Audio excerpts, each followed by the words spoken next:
मेरे आका हुजूर सल्लल्लाहु ताला अलैहि वसल्लम ने हजरत जिब्राईल अलैहिस्सलाम से फरमाया, जिब्राईल अलैहिस्सलाम आप हमें जहन्नम की आग के बारे में बताओ।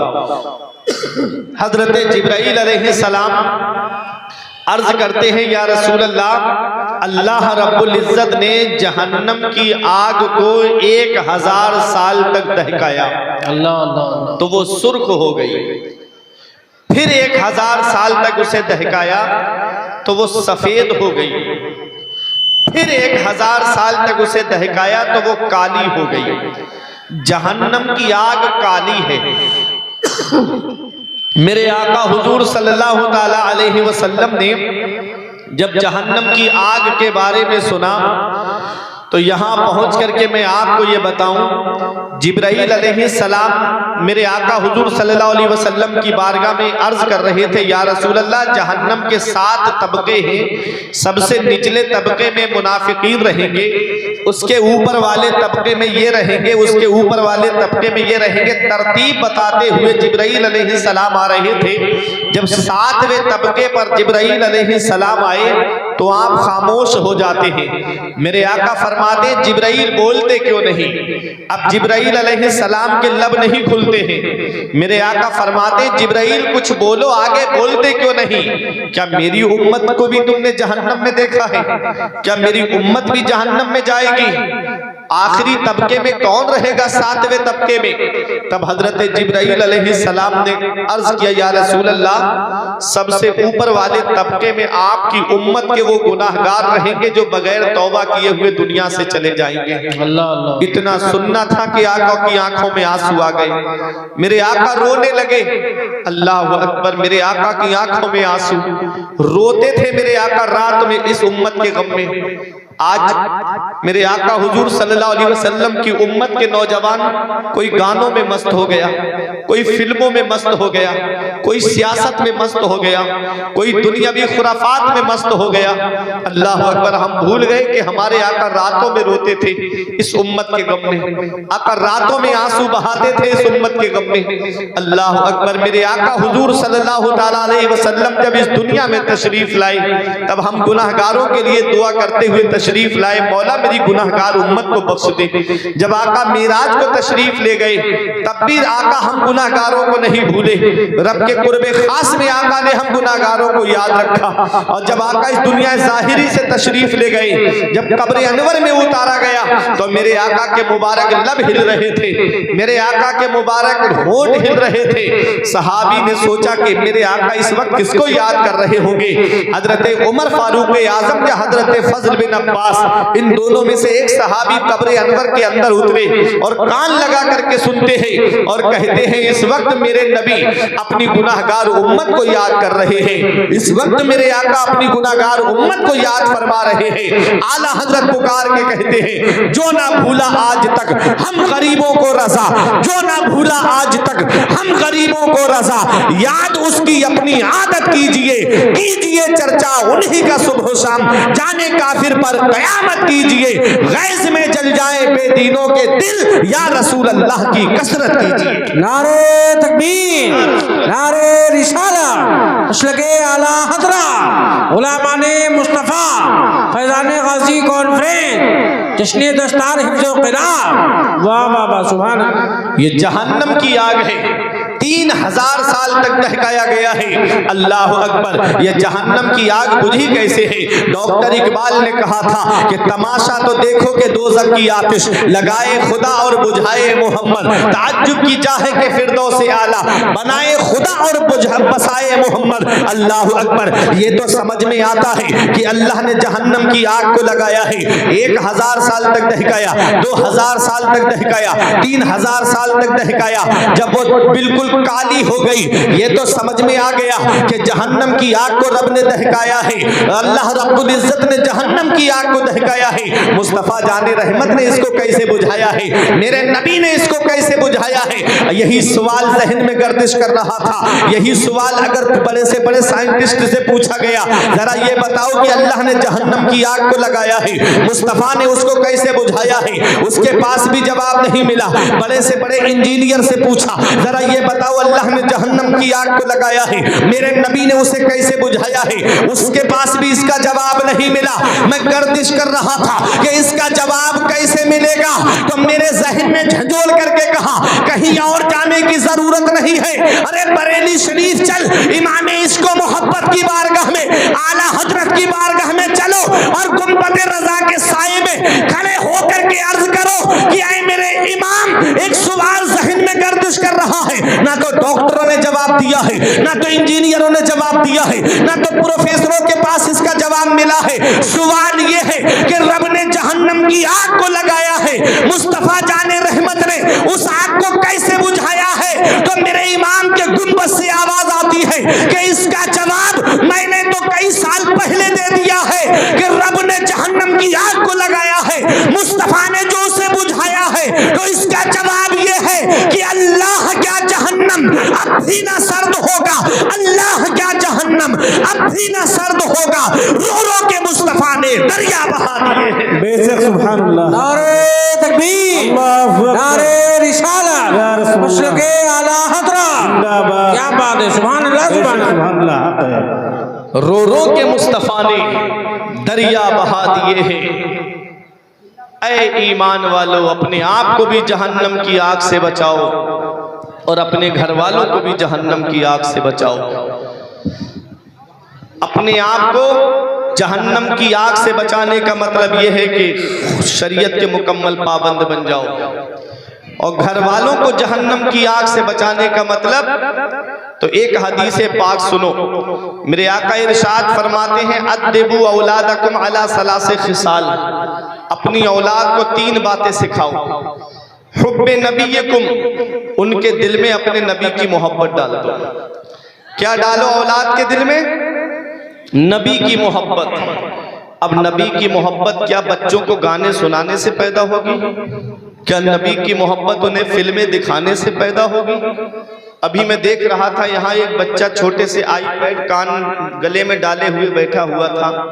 हालात देखें आप, ये हमारे मुस्लिम बच्चे हैं, तालीम से दूर, एजुकेशन से दूर, शिक्षा से दूर, और रोना रोया जा रहा है। मुसलमान परेशान बहुत है, मुसलमानों के नाम की नौकरी नहीं है, मुसलमान सताया बहुत जा रहा है। कभी अपने हालात पे गौर किया? कभी अपने वजूद पे गौर किया? आज हमारे बच्चे कर क्या रहे हैं? तालीम से दूर, एजुकेशन से दूर, शिक्षा से दूर। गैर मुस्लिमों की बस्ती से गुजरो तो उनके बच्चे पढ़ते हुए मिलते हैं, और हमारे मुस्लिमों की बस्ती से गुजरो तो उनके बच्चे मोबाइल चलाते हुए मिलते हैं। कोई फ्री फायर खेल रहा है, कोई पबजी खेल रहा है, कोई स्टोमैन खेल रहा है, गेम खेलते हुए नजर आते हैं। ये मुसलमानों के बच्चे हैं। न संभलोगे तो मिट जाओगे हिंदी मुसलमानों, तुम्हारी दास्तां तक भी न होगी दास्तानों में। हक है, बेशक सुभान अल्लाह, बेशक। आज हमारे बच्चे तालीम से दूर हैं, एजुकेशन से दूर हैं। जिनकी नाक नहीं संभलती उनको मदरसा भेजेंगे पढ़ने के लिए, जाओ मौलाना को परेशान करना।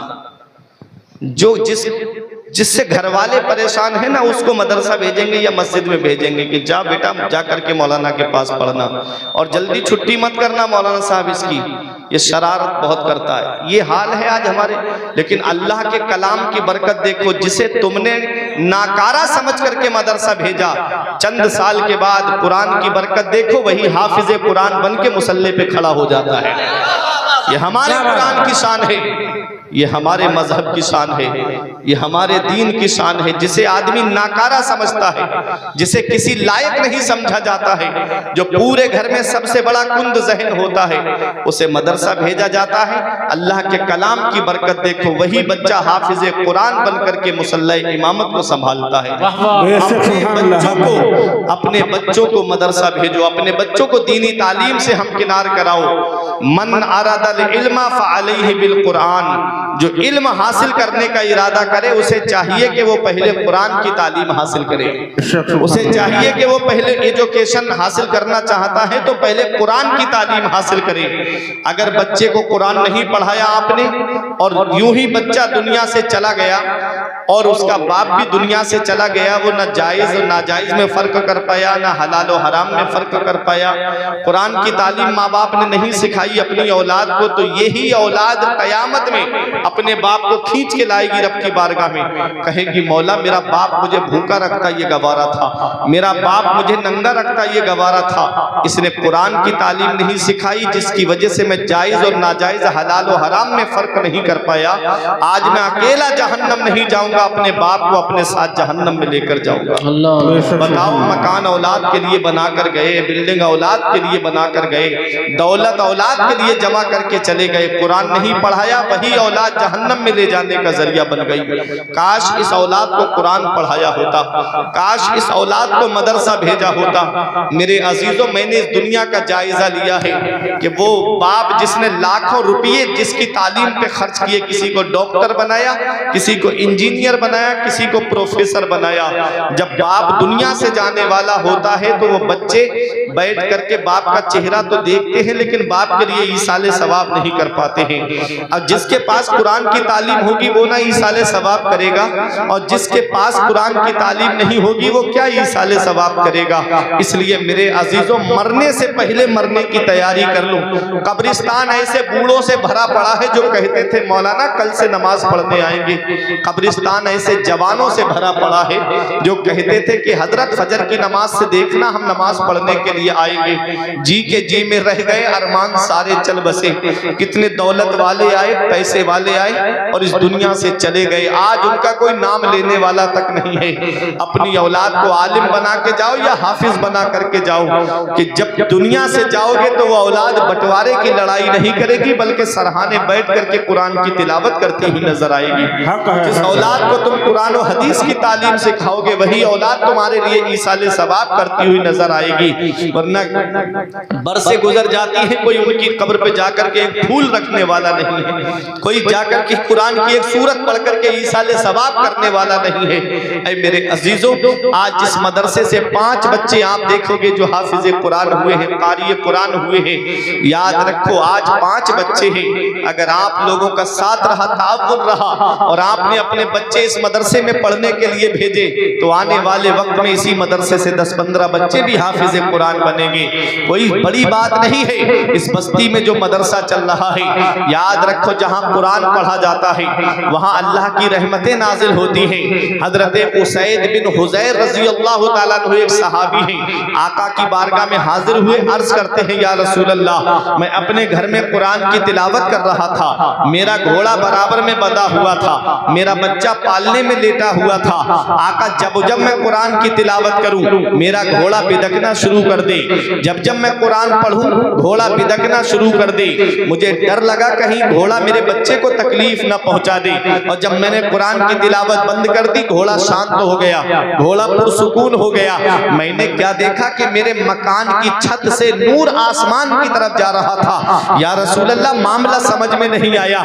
मेरे आका इरशाद फरमाते हैं, ऐ मेरे सहाबी, जब तुम कुरान पढ़ रहे थे तो कुरान की तिलावत सुनने के लिए आसमान से अल्लाह की रहमत के फरिश्ते आए थे। कुरान की तिलावत को सुनने के लिए अल्लाह की रहमत के फरिश्ते नाजिल हुए थे। जब तुमने कुरान की तिलावत बंद कर दी फरिश्ते वापस चले गए। मेरे आका हुजूर सल्लल्लाहु अलैहि वसल्लम फरमाते हैं, कुरान की तिलावत सुनने के लिए फरिश्ते आए थे। अब सुनो, आसमानी 4 किताबें हैं, छोटी बड़ी किताब तकरीबन 104 किताबें नाजिल हुई, लेकिन उनमें छोटी किताब को सहीफा और बड़ी किताब को किताब कहा जाता है, जिनमें 4 किताबें बहुत मशहूर हैं, तौरात, ज़बूर, इंजील, कुरान मजीद। तौरात हजरत मूसा अलैहिस्सलाम पर नाजिल हुई, ज़बूर हजरत दाऊद अलैहिस्सलाम पर नाजिल हुई, इंजील हजरत ईसा अलैहिस्सलाम पर नाजिल हुई, और कुरान हमारे नबी करीम सल्लल्लाहु अलैहि वसल्लम पर नाजिल हुआ।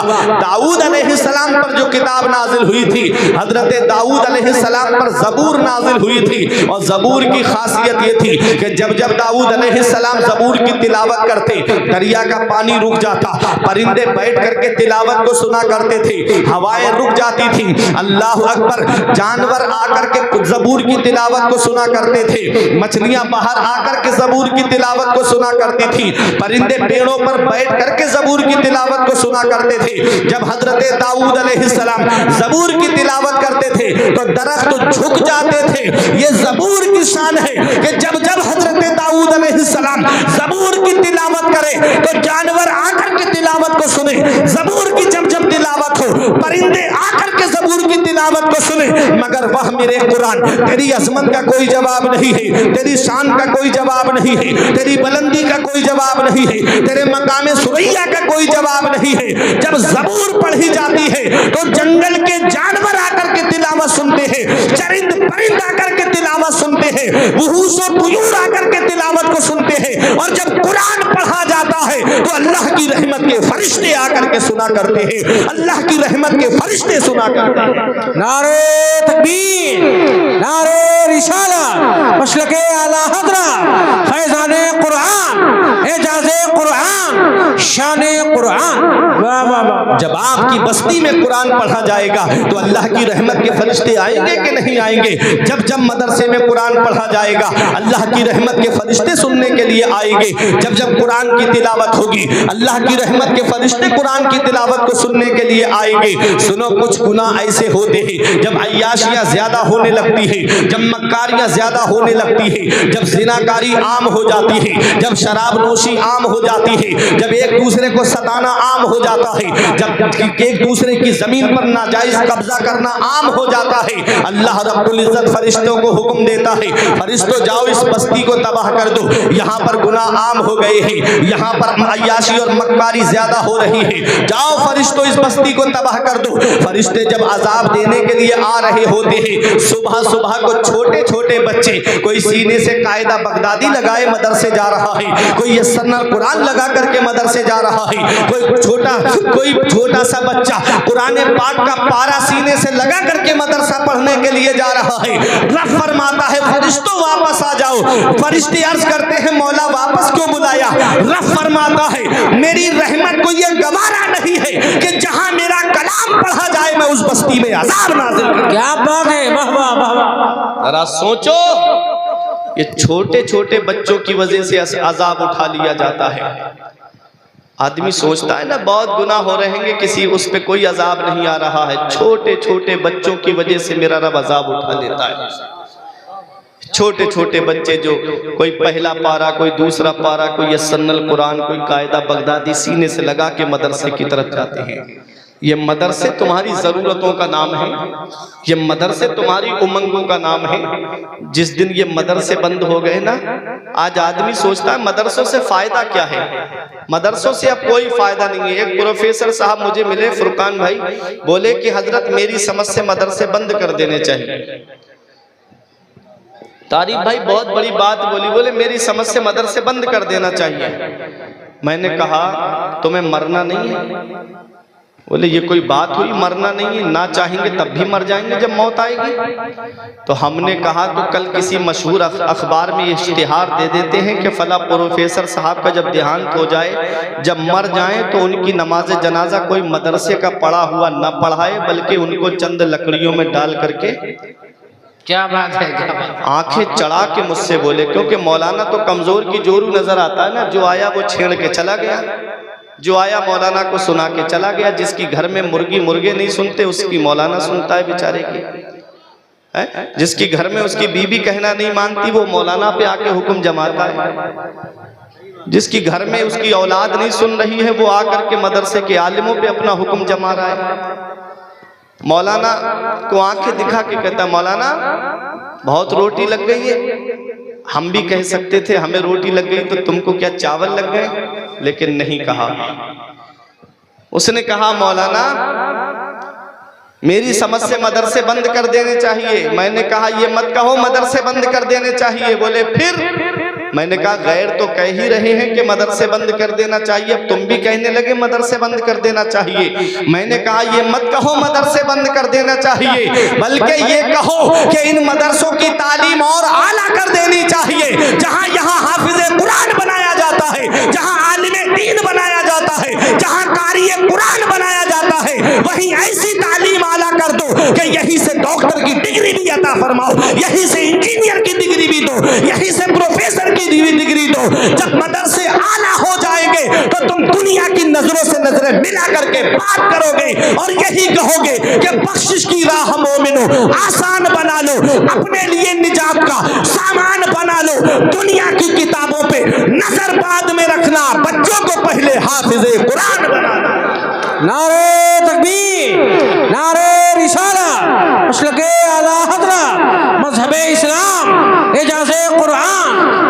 बात है, सुभान अल्लाह, सुभान अल्लाह। मदरसे में भेजो अपने बच्चों को। मैं कॉलेजों का कोई मुखालिफ नहीं हूं, मैं यूनिवर्सिटी का मुखालिफ नहीं हूं, लेकिन मुझे डर लगता है रामपुर वालों, अगर तालीम बेसिक मदरसे की नहीं हुई, बच्चा पहले मदरसे में नहीं गया, किसी उस्ताद के सामने जानुए अदब तय नहीं किया, तो मुझे डर लगता है कहीं सलमान रुश्दी ना बन जाए। मुस्लिम घराने में पैदा हुआ, इस्लाम ही के खिलाफ बोला। मुझे डर लगता है कि तस्लीमा नसरीन मुसलमान घराने में पैदा हुई, लेकिन इस्लाम के खिलाफ उसने लज्जा नाम की किताब लिख दी। अगर तालीम बेसिक तालीम मदरसे की नहीं है, तो मुझे डर लगता है कहीं ईमान लूटने वाला ना बन जाए। अरे ये कॉलेज के प्रोडक्ट हैं, अगर मैं मदरसे का प्रोडक्ट आपको बताऊं तो आपका ईमान ताजा हो जाएगा। वो कॉलेज के प्रोडक्ट थे, वो यूनिवर्सिटी के प्रोडक्ट थे जो ईमान लूटने का जरिया बन रहे थे। अरे मदरसे का प्रोडक्ट देखना है तो हजरत सिद्दीक अकबर को देखो, हजरत फारूक आजम को देखो। मदरसे का प्रोडक्ट देखना है तो हजरत उस्मान गनी को देखो। मदरसे का प्रोडक्ट देखना है तो मौला अली बाबुल इल्म को देखो। मदरसे का प्रोडक्ट देखना है तो हसनैन करीमैन को देखो। मदरसे का प्रोडक्ट देखना है तो इमाम आजम अबू हनीफा को देखो, इमाम शाफई को देखो, इमाम मालिक को देखो, इमाम अहमद इब्ने हम्बल को देखो।